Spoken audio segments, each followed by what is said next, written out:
Yes, welcome back to the program this morning. And again, we cross over to our YouTube channel as well as to our Facebook page. I'd like to welcome to the program Kabelo Chabalala.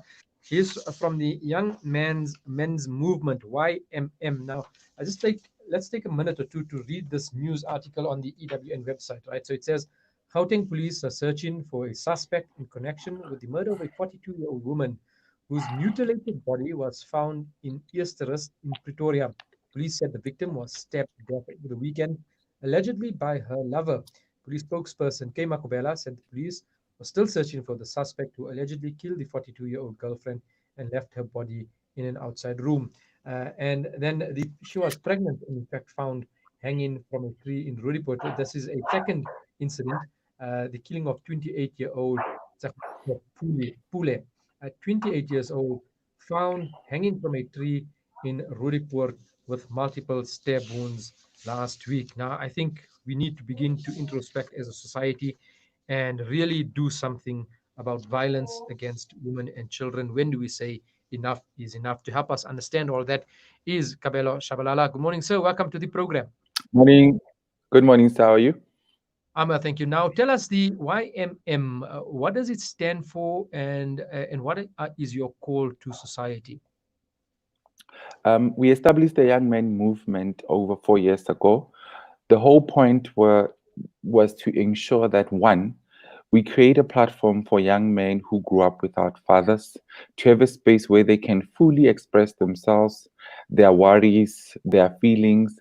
And second of all, it was to ensure that we start to socialize young men differently. The issues that we were looking at were gender based violence. We were also looking at how boys tend to think that they're more superior than women and girls. So we created YMM to be a restart button to ensure that the next generation of boys and men are better socialized, that we grow their health intelligence, that we make them aware that to be vulnerable, to speak about your feelings, to express yourself doesn't make you weak. And that facade is actually what makes them weaker if they are not to actually be better and look into their internal battles and express them as they should. Mhm, mhm. Uh, And looking at the horrific cases that we've had in the recent, just a couple of days ago, this last week, and we know that it has been an ongoing battle against the battle against violence against women and children. How important is this socializing of young boys in the long-term fight against the scourge? The other problem that we are experiencing now is that already we are dealing with a lot of men that are over 18 that have a sense of entitlement, that have a sense of possessiveness.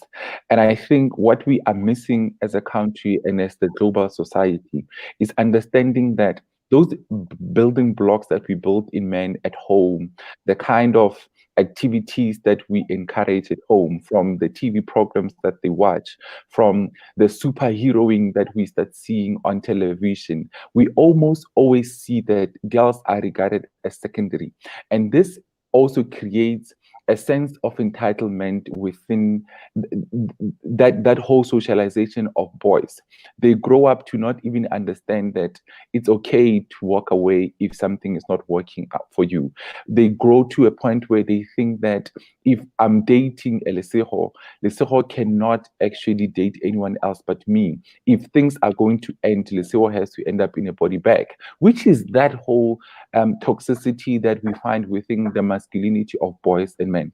And I think what we must be doing now is to realize that those that are rotten already. But what we can do to ensure that the next generation doesn't continue to perpetuate this violence against women, we must start to look into how we raise the next generation of boys better, because they are the future men. We must ensure that what we teach them and how we socialize them makes them to be aware and be more human, and also understand that women and girls are equals to them. They are not more superior. They're not entitled to them. And in that way, we might start to see a different breed or a different cohort of boys and men going forward. Now, there may be a perception in certain societies or communities or people that aggressive male behavior is associated with poverty or from social challenges or from communities that are have been underprivileged. But I would think that this is actually a global issue. It affects all sorts of communities, with everybody, whether you're rich or poor. Unfortunately, there are still women that are being abused by men. I I think we also need to look into the making of how we raise boys and men.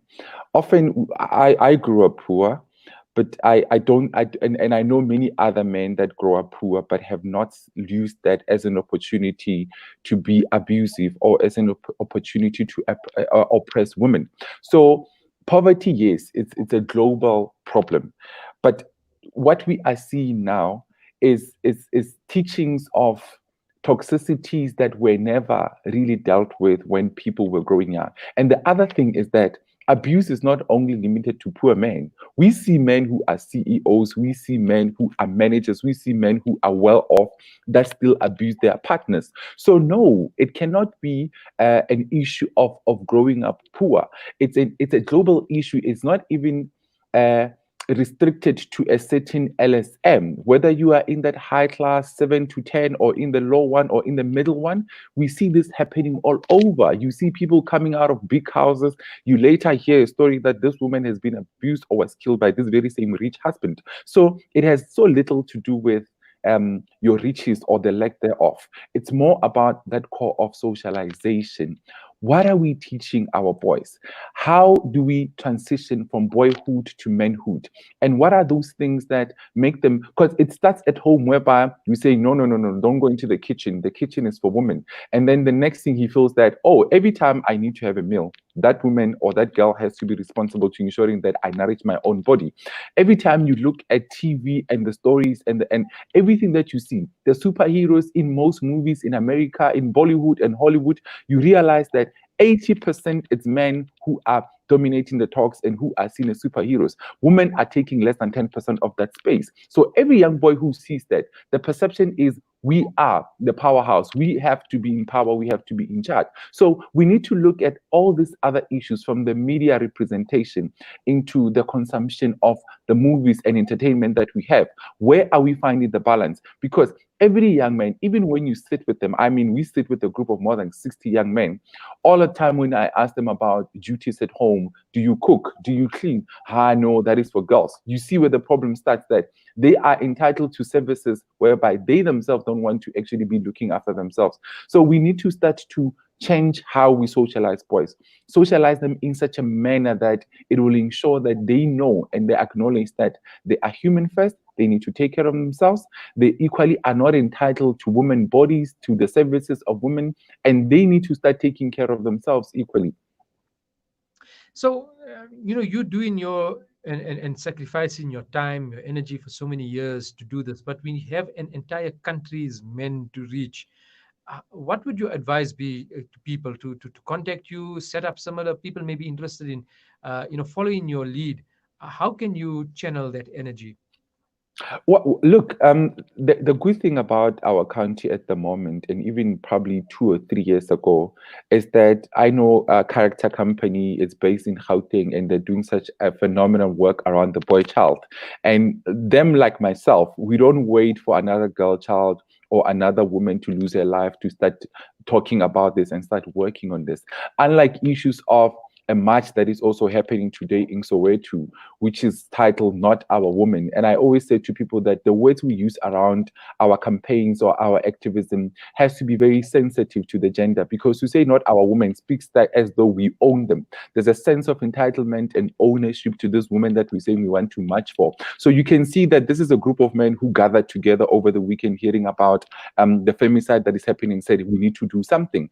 How you do that something has to also be informed by the gender and the nuances around those issues. You don't go out there talking as if you own them. So what we need to do, we still need government and private sector sponsorship to ensure that we reach a greater group of young boys. Because personally, I would like to see YMM having branches all over South Africa, almost in every province, if possible, to ensure that the teachings that we do to the young boys in Mpumalanga can also be experienced by other young men, because the boys that we see now, we have confidence that we have better men in the future. So I think what we need to do is to also immerse ourselves in the teachings of gender parity, for us to immerse ourselves in what language is right to speak about this, how do we conscientize ourselves to not find ourselves trying to do good, yet our communication speaks differently. It's very much alarming.